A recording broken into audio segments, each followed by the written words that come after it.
Welcome to the Recover You podcast with Kylene and Patrick Terhune.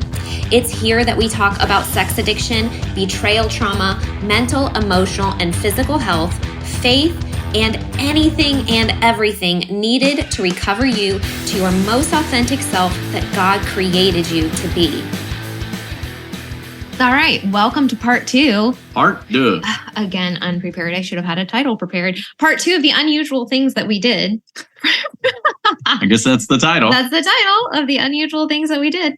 So last episode, we were talking about vitamins and NAD IVs and alcohol. And a lot of that was kind of focused on you and the things that we did to support your brain in recovery. But this episode actually is going to have several things that we both did to support both of our brains and both of our bodies through recovery. Because trauma is a hit to the brain. It is a hit to the nervous system. As I was talking in the last episode, really chronic activation of the nervous system is going to have many, many, many downstream effects in the body because of how it just gobbles up all of the nutrients. And so you start to have imbalances or deficiencies in any of that, and good luck functioning in the world, right? We're going to have brain fog, we're going to have fatigue, we're going to have pain in our bodies. And so many women that experience betrayal they do show up with a lot of physical symptoms and responses to this mental and emotional trauma that they're experiencing. And so I experienced a lot of that. And so today we're just going to talk about a couple of the things that we both did. Okay. I'm excited. Let's go. All right. So the first thing that we did, and this is actually something that I offer to clients that work with me in the Phoenix Transformation, and that is run a neurotransmitter panel. So this is super cool. It's so incredibly helpful. And basically what it does is it's a urine test that lets us see where all of your neurotransmitters are and what the ratios to each other are. So there are excitatory neurotransmitters and there are inhibitory neurotransmitters. And so, for example, when you're feeling really, really anxious, a lot of times your excitatory neurotransmitters like norepinephrine and epinephrine are higher in that fight or flight state. And then we have inhibitory that are more calming like GABA. And so when you look on these tests, you can kind of see little patterns. And when you're correlating that with what somebody is going through, what they're experiencing, what their level of stress is, you can really start to get a picture of how we can support the body and brain in a more impactful way. And so you ran a neurotransmitter panel, I ran a neurotransmitter panel. And then what we do from the functional medicine side of things is we actually use amino acids, which are building blocks of protein, but specific amino acids to help rebalance and support the natural production of neurotransmitters in the body. So just to kind of make this super clear, if you're going to, we all know serotonin, right? Like you don't have enough serotonin, you're going to feel kind of sad, right? Yeah. Serotonin imbalances are associated with anxiety and depression. We're very familiar with that culturally, right? So we're also familiar with the use of SSRIs, so serotonin reuptake inhibitors. So most people are very familiar with SSRIs. So with an SSRI, the way it actually works is it doesn't produce more serotonin in the body. It just helps your body pull up the serotonin that is already being produced. So in the serotonin receptors, you're going to have this increased uptake of serotonin in the body. So for some people, that feels amazing because they get that extra serotonin boost and that benefit in their brain, right?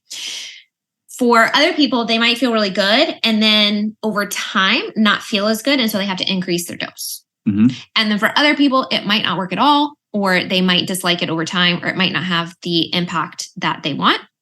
And part of the reason that might be happening is because, again, it doesn't actually increase your body's production of serotonin. It just pulls what you have up into the receptors. So if you don't have enough, you're still not going to have enough. Right? So when we look at the neurotransmitter panel, what we do is we end up using amino acids to support the natural production, because amino acids are part of the chain that creates the neurotransmitters in the body. And so we know which amino acids do what, basically. And there's a lot of evidence of when we use this, then we get this result. And so it's really, really cool. It's very natural and it works really effectively. So again, this is where I'll just pause and say, do your own research and work with your doctors and your practitioners who know, what's going on here and can supervise you. And things like GABA and L-theanine are very helpful for things like anxiety, and 5-HTP is really helpful for depression. So 5-HTP actually increases your body's natural production of serotonin. So it's taking that amino acid can actually increase how much serotonin you're producing normally and naturally in the body. Another thing, and we mentioned this in the last episode, very briefly, was diet and gluten consumption. Gluten is so sticky that it actually inhibits serotonin uptake in the body, because about 95% of your serotonin is produced in the gut. And so you have all these serotonin receptors in the gut. And so if we have a lot of inflammation in the gut, like we were talking about in the last episode, this can actually directly correlate and impact your production and utilization of your neurotransmitters. Wow. I know. I feel like that's a huge... So don't ask for the bread basket at Red Lobster. Not if you don't have enough serotonin, you shouldn't be asking for it. Yeah. It does make an impact. And I have a very clear example of this. I had a friend of mine run the neurotransmitter panel and serotonin was low. We started the gluten-free diet and the appropriate supplementation based on the test results. And the serotonin production went up significantly. And now I don't think he's even taking 5-HTP anymore, because his body's natural production is so good. And he really believes this as well. A huge reason for that was his dietary change. So calming the inflammation and giving his body, and this is someone who had been on an antidepressant for like 10 to 15 years. Right. Now, to be clear, he got off of it before we ran this panel without talking to me. So we do not recommend that you just cold turkey go off antidepressants. That can be very, very hard on your brain and your body. That is a choice that he made before we talked. And I said, oh my gosh, let's run this test. Let's get you the support you need, because this is going to be hard if you're going cold turkey like that. And it was just really cool to see how dietary changes and amino acid supplementation could support his brain in that way. And you saw it in the serotonin level in his testing when he tested later. And then now, even later, after so many months, he doesn't even have to take the 5-HTP anymore. That's great. It's pretty cool. So we're also looking at the calming neurotransmitters like GABA. So I'm going to pull this out of my head really quickly. I don't have it in front of me, but it's like serotonin, dopamine, norepinephrine, epinephrine, GABA, glutamate, and histamine, I think is most of what we see on the test, which is quite a lot. Well done. I may have missed a couple, but really cool. So for you, we were able to see dopamine levels. And for me, I was able to kind of support my brain through this. So for me, the primary thing was I would rotate between a lot of anxiety and depression. And I had a significant amount of depression for a period of time. But I would also have a lot of anxiety.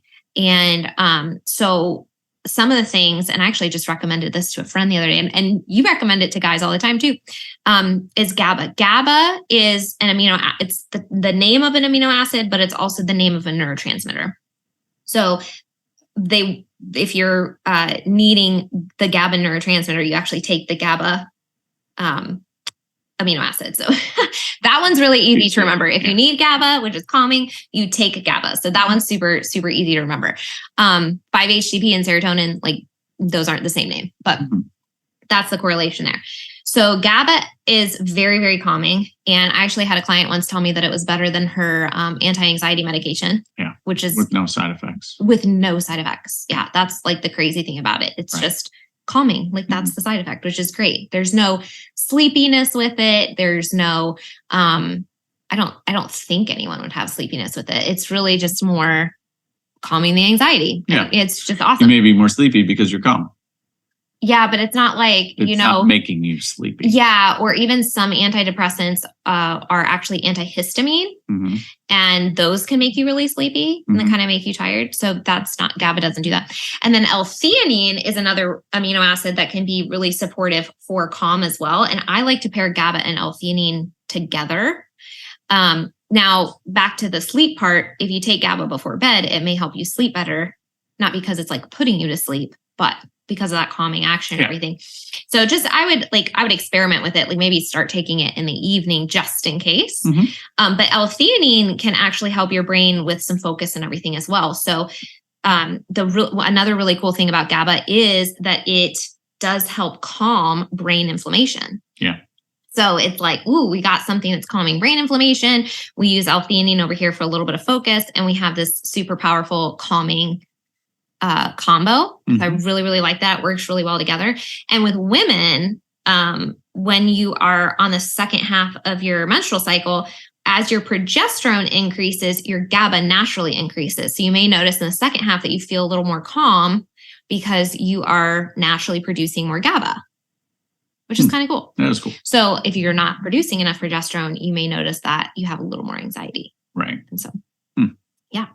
So GABA, L-theanine, 5-HTP, neurotransmitter testing can really be helpful. The glutamate and histamine markers, those are like gut inflammation markers on the neurotransmitter panel. So again, what we eat impacts our brain. Mhm. And so even though it is a brain neurotransmitter panel that we're looking for this information, it also includes some markers in the gut, because if there's a ton of inflammation in the gut and we can manage that and shift that to be a healthier, more balanced gut with low inflammation, you're going to naturally have a direct impact on the production and utilization of the neurotransmitters. Yeah. Isn't that cool? That is very cool. So that was a separate protocol that we did for you. Okay. Do you remember? I mean, I know you remember being on it, but I don't remember what the results were, to be honest with you. But I do remember, like this process is hard, and as you go through it, I think, as I mentioned in the previous episode, very quickly I got optimistic on recovery, but it took me some time to get optimistic on our relationship. Mm-hmm. You know what I mean? So, but I think that's a big step, because sometimes I think a lot of guys struggle because those things are intertwined, and the relationship may show some positive signs, but the recovery doesn't, which impacts the relationship, and vice versa. And so I was able to kind of differentiate those two. And I give these protocols a lot of credit, because it started to fill me with some singular optimism that maybe wasn't, that took us more work as a couple to develop couple optimism. Yeah. I mean, I think we can look at it as we threw a lot of things in the bucket, right, because we were trying to give your body as many tools and resources as we possibly could, so that you never got to a place where you felt physically tanked. Right. So that you didn't mentally tank through the recovery process because of all the anxiety and the relational stress and the withdrawal and all of that kind of stuff. Yep. And I think looking back at the processes that you went through and the success that you had, I don't want to, again, you can't prove a negative, but I don't want to underestimate. Yeah. Right. Like you look at these things and you're like, we saw, when we switched our diet and we saw brain changes in Keegan, right? Like we know that these have dramatic impact on your brain, on brain fog, on energy production, on serotonin production. Like, so I think we started on a really strong foot, and then we just sort of piled on as much as we could. Yeah. Oh yeah. Your body runs on nutrients. Any action we take, from blinking, talking, moving, or even just sitting still and breathing, utilizes a complex system of connections, messages, and signals in the body, all utilizing nutrients in order to function well. Any type of stress, whether it be physical, mental, or emotional, increases the rate at which we pull upon these systems. The body can only tolerate this for so long before things become imbalanced and stop functioning optimally. If you've ever been betrayed by your partner, you probably understand this firsthand. Many betrayed partners experience symptoms of imbalance like insomnia, anxiety, depression, chest pains, muscle pains, fatigue, and more. This is why I'm so excited to announce a free class April 18th at 6 p.m. Eastern, Authentically You, Supporting Your Body Through Times of Stress. In this class, we're going to learn how stress impacts the body and why it's important to be proactive. You'll discover 3 simple ways you can support your body during times of stress. You'll experience a relaxing meditation and leave feeling more calm and grounded. You're going to gather tools, resources, and support as you continue on your healing journey so that you can leave with a plan for your next steps. I'm really excited about this class and I hope you can join us live. We will send a replay out if that is impossible, but go ahead and just click the link in the show notes to register and save your spot. And then we will send you some emails to remind you, but go ahead and take 30 seconds to put it in your calendar right now. April 18th, 6 p.m. Eastern. I can't wait to see you there. Another thing that I did, I don't know how much you did this, but I did the infrared sauna. So the infrared sauna has so many different benefits. A lot of people think of it as detoxing, right? We have an infrared sauna that does near, I think it does all 3. It does near, mid, and far infrared light. Yep. And those have different benefits. So a lot of times near is just really great for your skin. Far it penetrates deeply into your body several inches. And so it has that sort of detoxing effect, but it also helps with energy production, mitochondria health, immune system, hormones. I mean, just you name it. It's like the infrared sauna helps. Yeah. So I was really thankful that we had an infrared sauna. It's something that I wanted for a really long time. And we kind of got a little more, I think we got a little more biohacky after I had cancer. Right. And we took that stuff really seriously. Yeah. And we own ours. So ours is down in our basement. But, if you're looking for one, Restore Hyper Wellness is another place where you can actually get one. It's another free plug. Yeah. We're not sponsored by Restore, but you should go. Restore Hyper Wellness. They're awesome. Yeah. But that's why I was saying, I think we got really serious about some things and we're just super willing to invest in that. Like it was really important to us. And an infrared sauna is something that I had wanted for a really long time. And then we got it after I had cancer. Mm-hmm. And a little side tangent, when I got diagnosed, went to a place that had infrared sauna and tried it. This was the first time I had ever done infrared sauna, was right after diagnosis. And I remember feeling tingles right where I had my tumor. Yeah. Wow. So weird. I was like, what is happening? But it does. It impacts your immune system. It impacts your body on a cellular level. And I just pulled up this statistic before the podcast because I had heard it and I wanted to make sure that it was true. The risk of all-cause mortality was 40% lower among frequent sauna users. Oh, wow. So, tremendous benefits there. So the way I used it, this was very early on. I had the book Intimate Deception by Sherry Cuffer, and I would go downstairs, I would get in the sauna, and I would read a chapter. Mm-hmm. And that's basically, I would try to do that every single day. And I was really good about it for quite a while at the beginning. Mm-hmm. So if you have access to something like that, or you get a membership at Restore or something like that. Yeah. No, it's a great resource. I don't know how much you used it. I kind of go hit or miss. I did not use it that often because I was trying to get back into working out and things like that. So that would be another good episode would be talking about how you replaced your routine. Yeah. So we should definitely talk about that.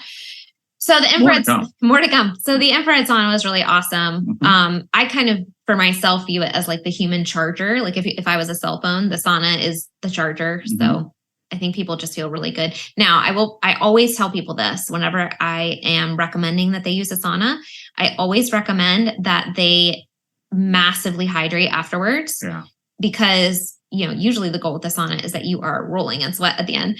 And so, big glass with electrolytes, please rehydrate. Right. Super important. Yep. All right. So another thing that I did so you did NAD for withdrawal and brain support on the addiction side. Right. I did ketamine.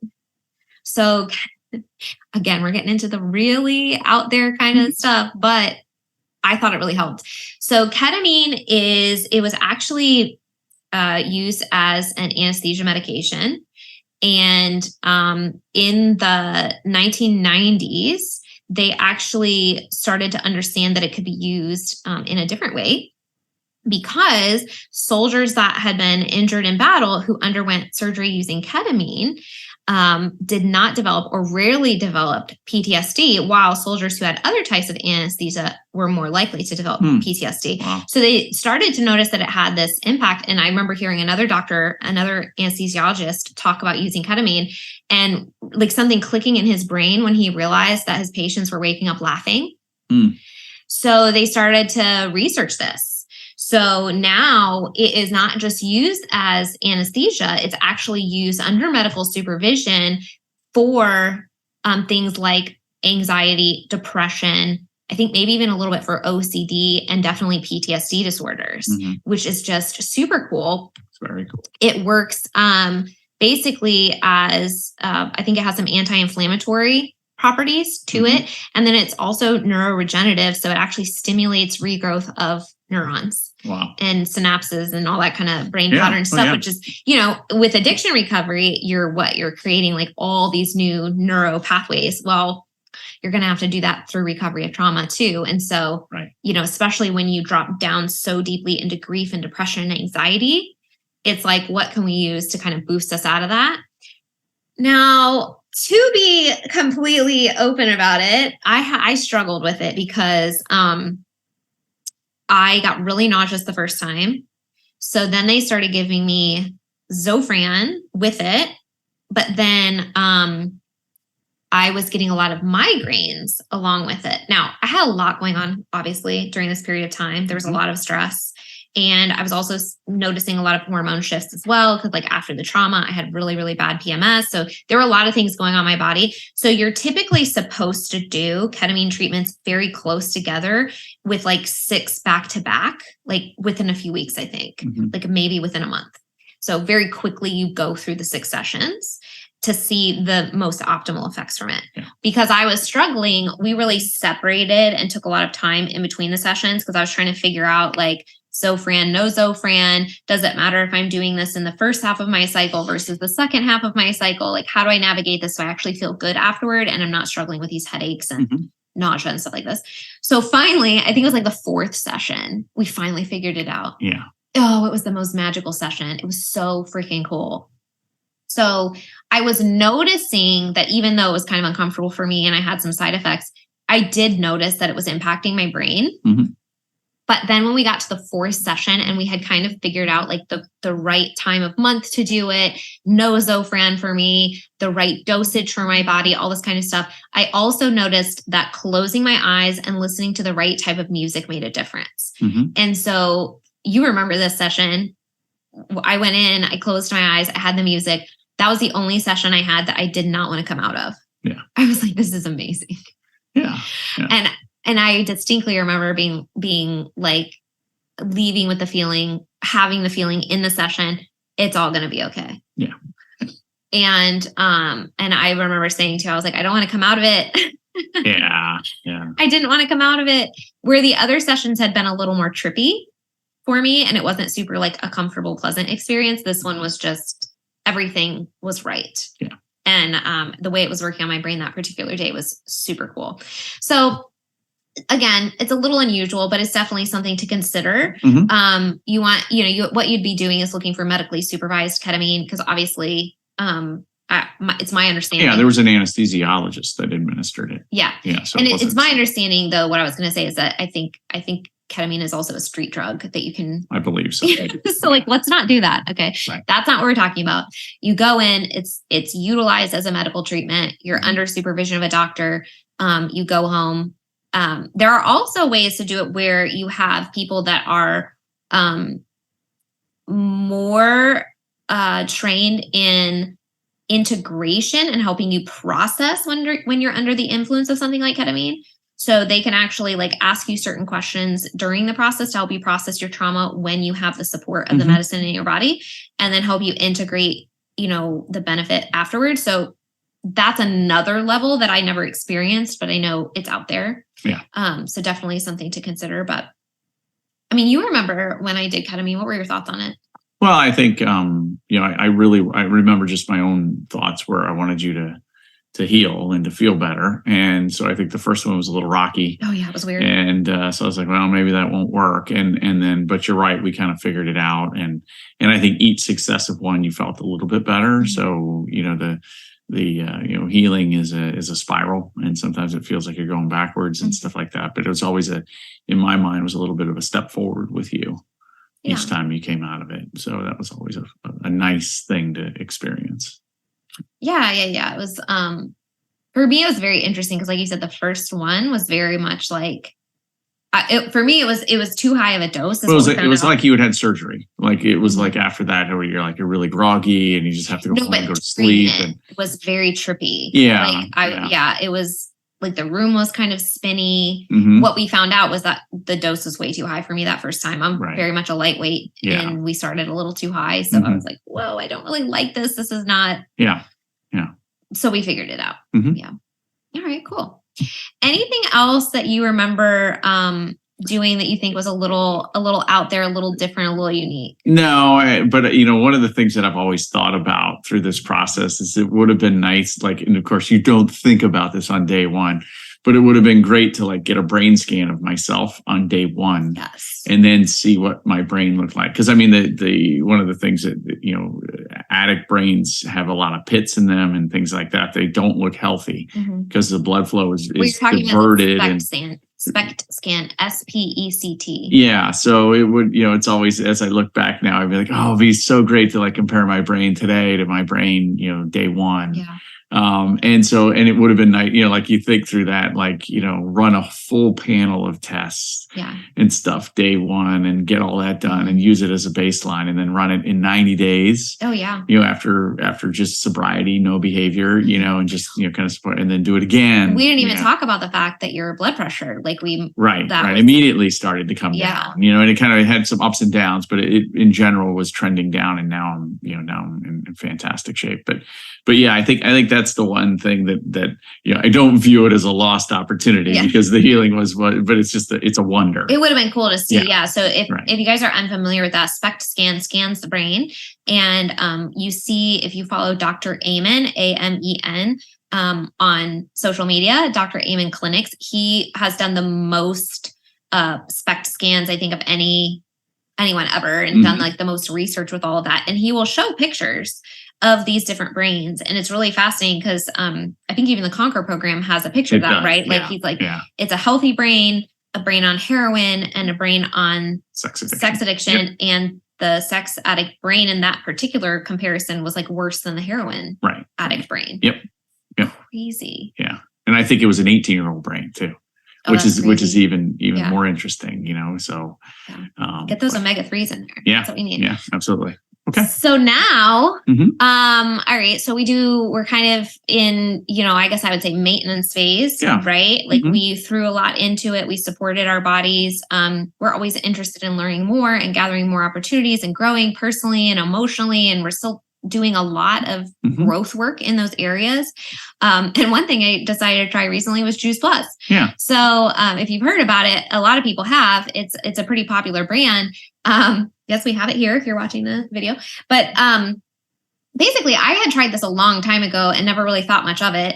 And then when Keegan went off to West Point, we thought, let's try to get him some sort of broad spectrum, easy to take support that we can just flood his body with nutrients. Right. It's something that he can be consistent with, and we can help him because his body's going to be under so much stress. Right. And Juice Plus has this Healthy Starts for Families program, which is super cool because it's basically like if you, as the adults, purchase a subscription, you can put your kids on for free and they get a free subscription up to the age of, it's like between the ages of 4 and 18. And the only caveat is that you continue your subscription and then you fill out like this research form for them because they're, studying, how it helps kids improve. And so we were like, heck yes. So we're sending him all of and they have chewables too, which is what we started with. Yeah. So we send him these chewables because I'm like, they taste good. He's getting his fruits and his vegetables and that's going to be doable for him. And he'll text us and be like, I'm not feeling very good. I'll be like, take some more Juice Plus. Yeah, right. Double it up. Yeah. So because of that, he started taking that, and then we started taking it because we hopped onto that Healthy Starts for Families program. And then recently I just decided to hop on board with it myself. I see a lot of value in it. And one of the pieces of value that I really find is, the last episode and this episode, we were really talking about all of these out of the box, lab testing and protocols and IVs and saunas. And, that's not accessible for everybody. And it's also complicated and it's expensive. Right. And for some, it may even feel just overwhelming. And I know, especially in the betrayal trauma side of things, when you are in the freeze, when you are in the overwhelm, it's like, I sent an email out the other day to my newsletter that was basically like, I remember celebrating the fact that I went to the grocery store with my therapist. Right. I was like, I know it's not that big of a deal. And she's like, no, it is a big deal. Yeah. Because everything felt hard for such a long time for me. Yep. And so in that case, it's like, okay, maybe these complicated protocols or, trying 10 things at once or, that's too much. So how can we make it as simple as possible? And so I really thought that Juice Plus was such a great way to do that because you have the fruits blend, you have the vegetables blend, you have the berries blend. So you're getting all the nutrients. It's a whole food supplement. And that's where it's so nice because it's like, if we were eating like, I literally don't even think we could do this, but if we were eating fruits and vegetables at every single meal, that's great. And that's the way your body assimilates it the best and utilizes it the best because they all work in the way that your body can process them effectively. Right. So you're not going to overdose on them. You literally can't because it's food, which is awesome. And it's just a great kind of like broad spectrum way to do it. And then I got a report from my friend of mine who is taking them. And she said, you know what I like about it? She said, I started taking them and I don't have vitamin belly from it. So there's like no bloat when you take it. So I don't know if any of you have experienced that, but she takes them, before breakfast. And so she noticed that her body assimilates it really well. And then she also, and I think this is really important because if we were talking about fish oil earlier in the last episode and you had the thought of, I hate fish oil because it makes me burp and it tastes so bad. They have a plant-based fish oil.